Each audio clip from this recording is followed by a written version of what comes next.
collection Entropy In Bloom by Jeremy Robert Johnson.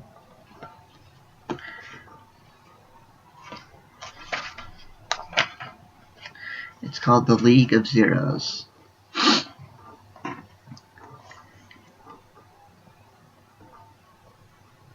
It's obvious she's having a hard time sipping her coffee.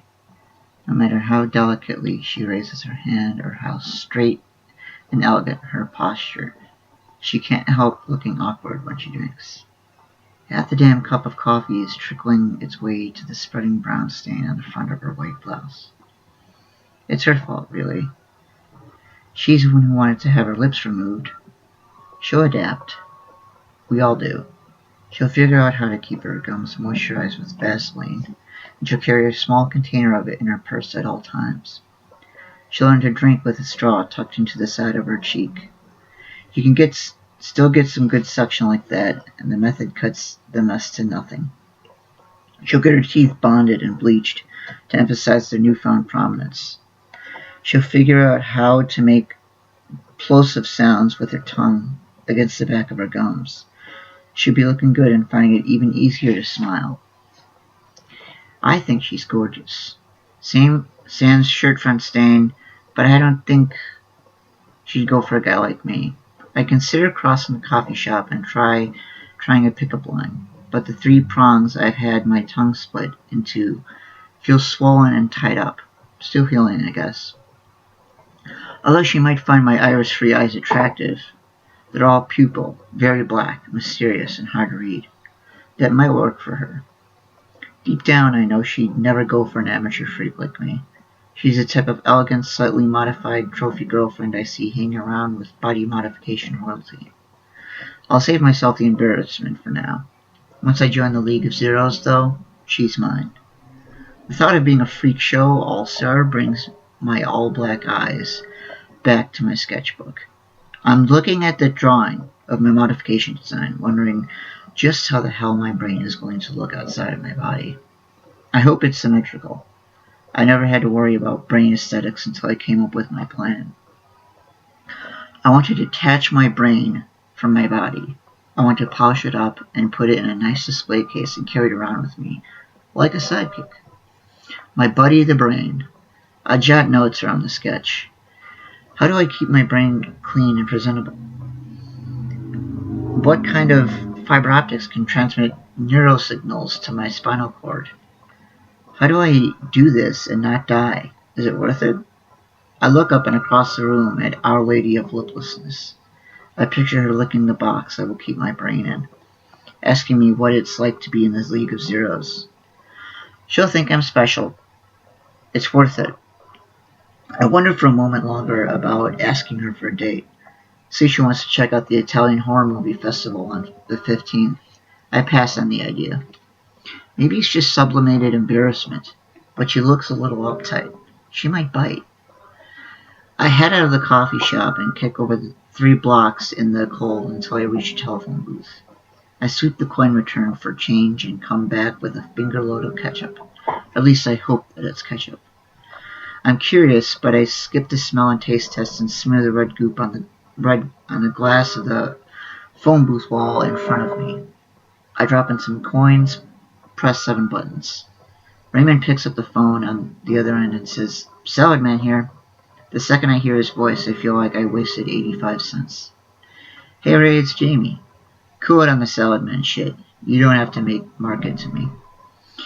"I know, Jamie. I'm just trying to stay on point. I'm picking up a lot of regional buzz, and a couple of the BMRs have mentioned me on the website. Ray, who is my best friend based only on our mutual lack of total resentment, is obsessed with joining the upper echelon of the League of Zeros." He keeps talking. "I'm serious, Jamie. It's like days from becoming body modification royalty. You know Aggie Woodspine? He's always putting in a good word for me in the circuit, and Marshall LaCrawl has said, and I'm almost quoting like verbatim here, that I have one of the most original modification schemes he's ever seen. That's on the damn website." "I know, Ray. I'm aware of the accolades. I'm not doubting you. I've got more pressing business, that's all. So if I seem impatient, it's only because what you're saying isn't important. Thanks, Jamie. What's going on? Meet me at the Italian Horror Movie Festival in 20 minutes, okay?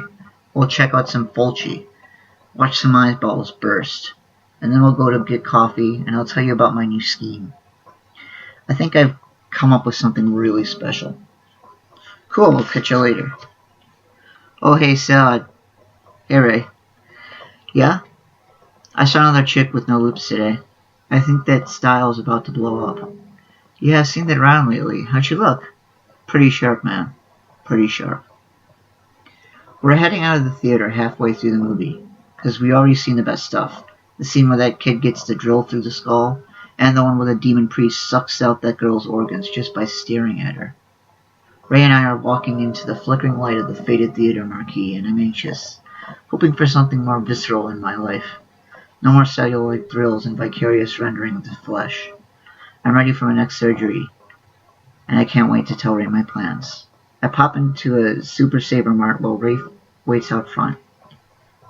It cost me $30 for a pack of Marlboro Chronics, a soda, 2 Charleston chews, and a dropper of Visine. Half of the money goes up to taxes. I have to give the government credit for that one. The same day they legalized weed, they went and imposed a sin tax on candy and eye drops. It's almost devious enough to be admirable. We head over to D. Brewster's Cafe and find some plush seats far from the speakers where we can have a conversation. I don't order anything because I've already got my soda and chocolate, and Ray picks up a large mocha.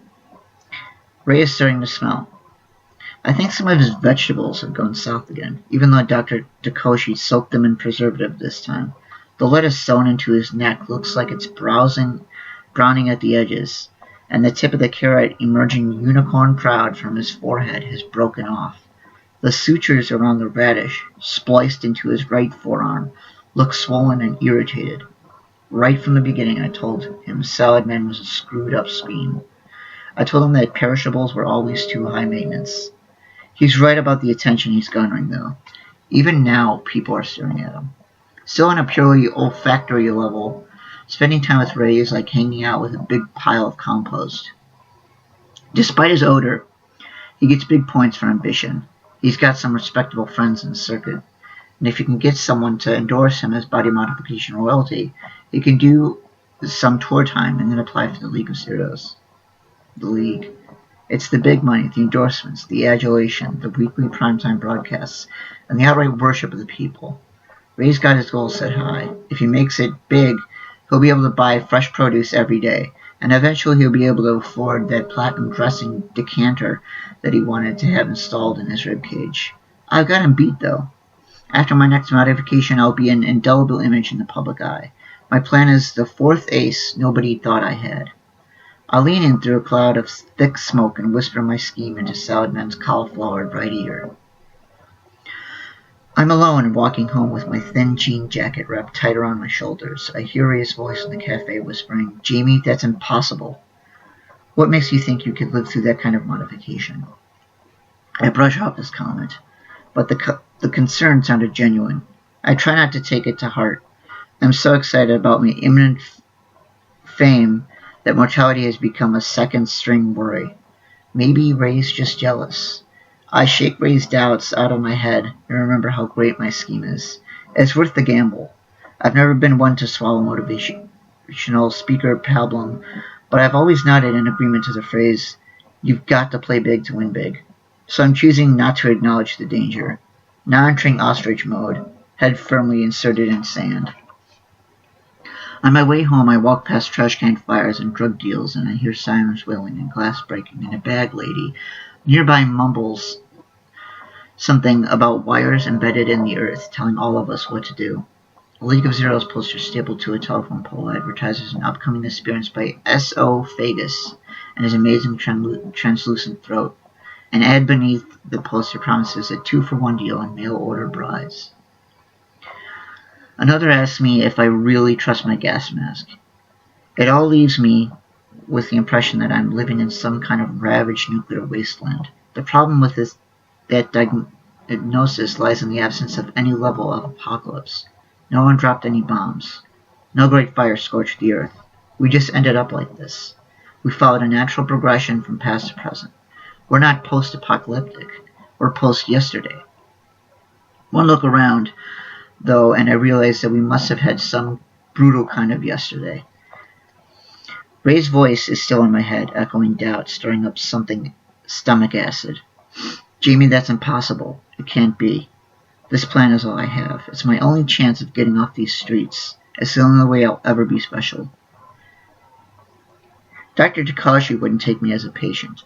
Dr. Komatsu had me ejected from his building. I had to go to my old standby, Dr. Shinori. He's the only one who likes to experiment. He's the only one willing to push boundaries.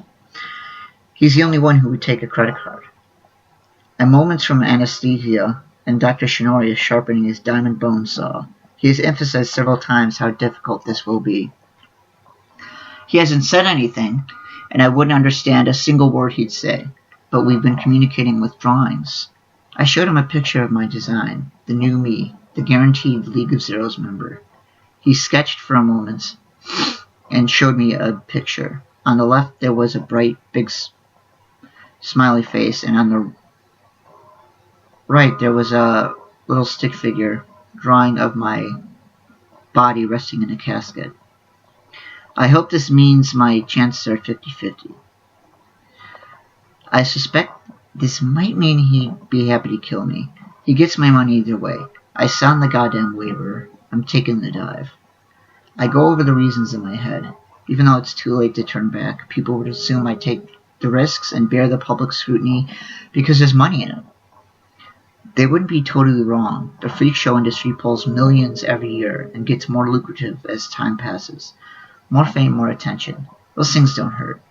Before I started this, before I split my tongue into 3 prongs and had my irises removed and my toes extended, I was dirt poor and always felt like I was ugly anyway. Now I am so ugly that people can't look away, and I can pull advertising dollars. The number one reason I did this? People jump to assumptions and whisper asides to each other about parental neglect or abuse or acid in my baby formula. They're wrong. I do this because when I was little, my mom told me I was going to be someone special. I asked her what special meant. She pointed to the TV screen. I thought special was Burt Reynolds until she spoke up. Special means people pay attention to you. Special means you have something that other people don't. Special is having people love you without even knowing you. I know and have known since the day you were born that you are going to be special. That's why I love you so much, Jamie. So I waited to become special. By the time I hit 20, I was just like everyone else. I still am. Which is not to say that I'm Mr. Free Spirit railing against conformity, because everyone else does that too. I just know that I'm not special, and I have to force the change. Mom calls me less and less these days. The hugs are shorter than they used to be. So here I am, a product of forcible evolution, trying to stay one step ahead of the other mutants, hoping my mommy pays attention. Dr. Shinori puts the gas mask over my mouth and nose and doesn't ask me to start counting backwards from 100. I know the routine. By 95, I'm floating in a soft yellow ocean made from rose petals. Somewhere further away, I'm shaking as the bone saw hits meat. The stage lights are especially bright tonight, but I can still make out the audience. The one with no lips always looks pleased, grinning wide as a valley. Ray is in the front row tonight. I flew him out here, even though he's body modification royalty now and could afford it himself. He's not wearing a shirt, and the baby tomatoes sewn into his chest spell out Salad Man, which is pretty sound promotion. As the leader of the League of Zeros, I get to make a closing address to our national audience each Thursday. My mom is in the crowd, like always, and I'm planning a great address tonight. Something about how love evolves us all. They'll eat it up, but they won't understand the cost that comes with being truly special. They won't know about the white fire headaches. They won't know about the pressure that shoots down my spine when I change the oxygenated cerebral spinal fluid. They won't know what it's like when your brain signals get backed up and a dream hits you while your eyes are wide open. I keep these things to myself. I don't even tell my mom. She thinks I'm perfect now. The audience always likes to hear about how I'm doing. First thing in the show, I tell them my brain is getting a little hot under these stage lights, and that it gets a good hearty laugh. I'm laughing with them, but inside I'm genuinely concerned, and I shift my hands to the left and try to move the clear titanium laced plastic box I keep my brain in towards the shadows. I tug on the fiber optic lines running into my neck at the top of my spinal cord, but I manage. I adapt. We all do.